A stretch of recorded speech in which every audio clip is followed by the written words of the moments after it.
Ini hidroponik punya Bapak Jamadu, berada di Kota Kendari.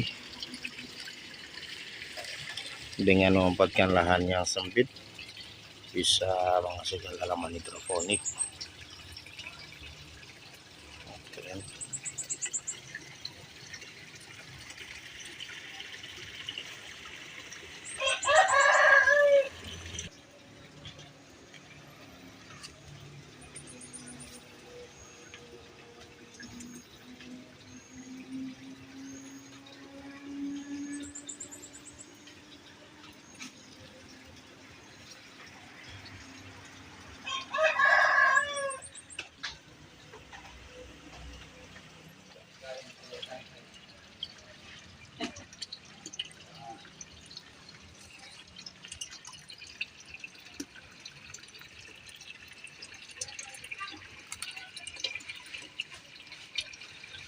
Hidroponik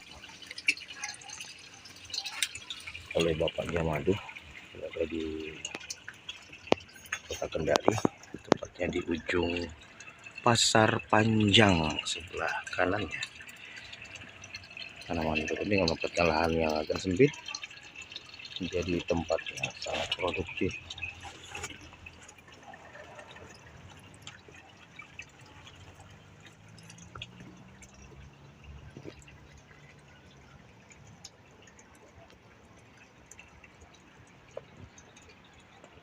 Satu pipa ini kan jarak tanamnya dia 20 cm. Jadi satu pipa itu 4 meter berarti 20.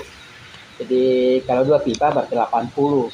80 itu karena saya pakai dalam satu meja itu 9 batang pipa, 9 lanjaran, artinya 18 batang, nah.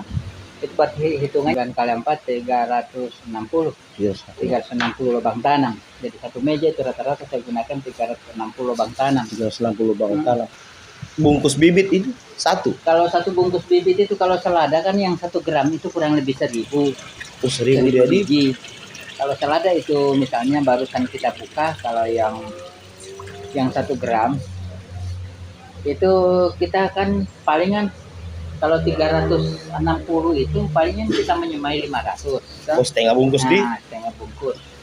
Setengah bungkus harganya per bungkus itu biasanya 70-an kalau kita terima begitu. Oh, 70.000 nih. Begitu yang benih bagus. Nah, sebenarnya ini hidroponik kalau kita hanya memiliki satu meja begini, istilahnya masih sekitar hobi. Iya. Kita bisa hitung ada keuntungannya kalau dalam pengelolaan yang bagus, kalau kira-kira sudah sampai 5.000-an. Artinya 5.000-an itu sudah bisa kita minta tolong sama orang. Kata kasarnya kita gaji orang. Nah, kalau ini 360, kalau 10 rumah bahkan baru 3.600. Oh, iya, 3.600. Kalau 3.600, kalau 11 rumah kan baru 3.900. Iya. Nah, 3.900 ya sekitar 12. Ya 14 rumah nih. Ya, 14-an rumah. Kurang lebih begitu. Kalau keuntungannya sebenarnya kalau kita bicara tanpa kendala itu sebenarnya dia punya harga pokok produksi, harga PHPP-nya sudah saya hitung sekitar 2.000. Ya. 2.000 rupiah. 2.000. Kalau kita menjualnya 2.500, berarti setiap unit kita punya keuntungan 500 perak. Nah, sedikit sih makanya saya bilang kalau 5.000 toh. Kalau 5.000, kalau kita punya keuntungan 500 kali 5.000, berarti kan 2,5 juta. Ya, 2,5 juta. Itu artinya sudah bisa. Ya. Ada beberapa di beberapa sisi mungkin keuntungan kita lebih banyak. Misalnya kalau selada pas kita tidak jual repeat, misalnya sudah memenuhi bobot katakanlah 200 gram misalnya satu pohon, setelah umur 1 bulanan itu misalnya 1 kilo berarti 5 pohon saja. 5 pohon saja berarti kita jualnya 50, berarti 1 pohon itu sebenarnya 10.000. Jadi di situ ada keuntungan, tapi kan tidak selamanya bahwa pembeli itu seperti itu, apalagi kita belum memiliki pasar yang jelas. Yang jelas nih. Cuma kadang-kala orang menghitungnya bahwa seperti inilah hitungannya. Tapi kan dalam kondisi lapangan ada saja kendala. Ya, ya. Yang jelas bahwa tanaman itu kalau kita pakai 12 meter 4 pipa 3 pipa 3 pipa itu harga pokok produksinya bisa turun sampai 1.700. Satu rumah begini modalnya kira-kira berapa?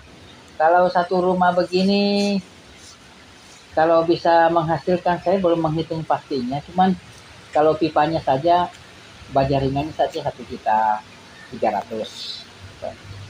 1.300.000 apa pipanya 18 dikali 10 sekarang 18 kali 70. Hitung-hitung sebenarnya kalau satu begini kalau 3 jutaan ada lah. 3 juta di. 3 jutaan. Kak, hemat mana kalau dengan pakai kayu? Kalau pakai kayu kan ada masa lapuknya. Kalau pakai kayu mungkin dia masa usia pakainya mungkin hanya sekitar 3 tahun 4 tahun sudah rusak. Tapi kalau bajaringan begini bisa sampai 10 tahun. Oh iya, dia lebih hemat nih. Rencanaku itu memang 16.000 lubang tanam itu saya harus lakukan dengan asumsi bahwa kalau 16.000 lubang tanam itu 10.000 itu memang siap dalam proses produksi.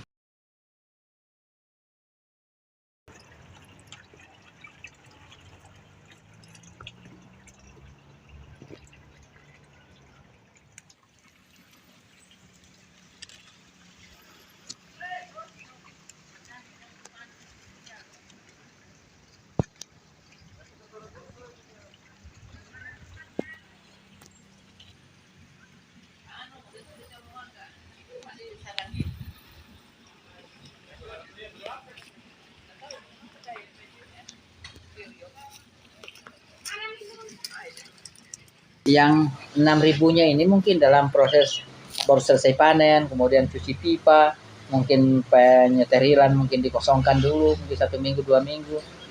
Nah, kalau habis tanam itu dicuci kembali pipanya? Harus cuci. Kalau tidak dicuci pertumbuhan selanjutnya kurang bagus.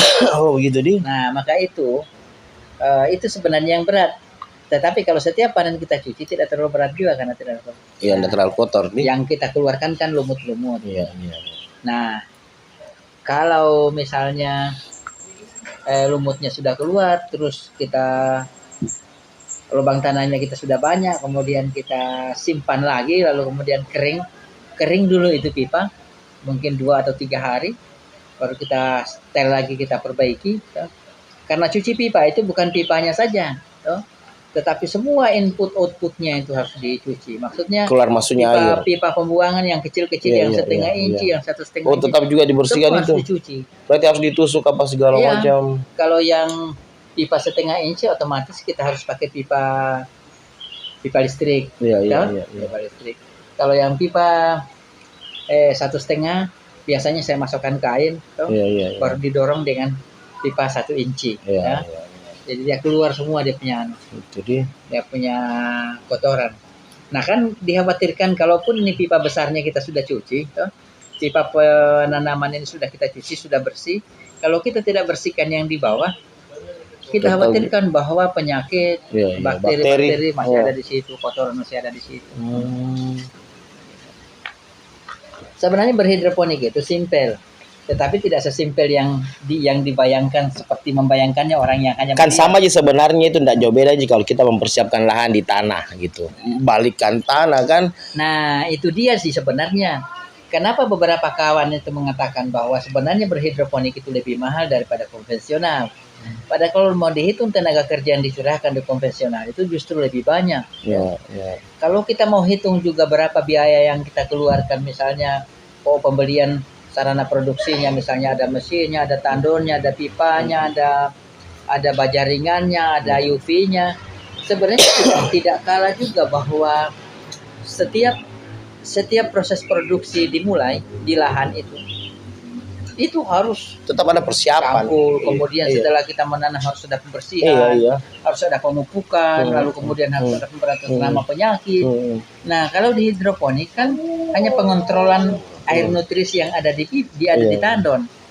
Nah itu hanya bisa kita lihat, airnya habis. Kita tambah air, tambah nutrisi, toh.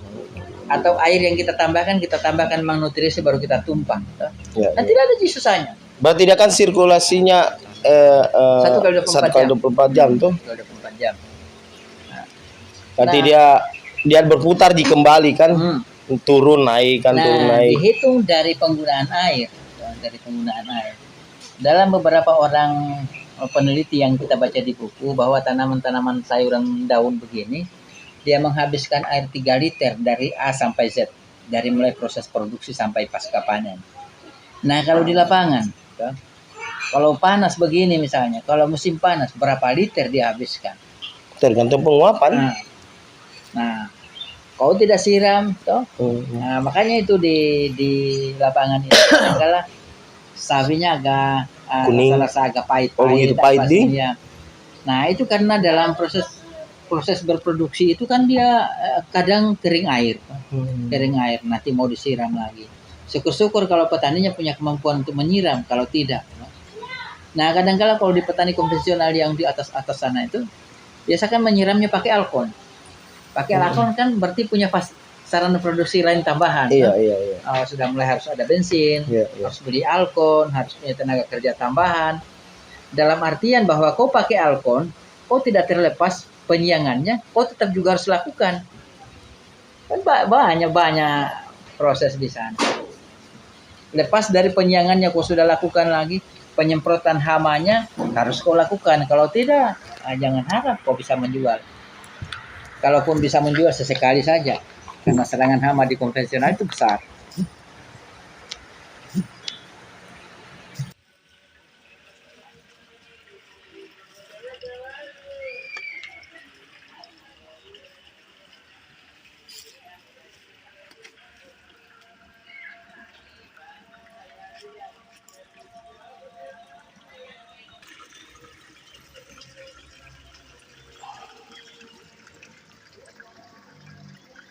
Ini pembibitannya.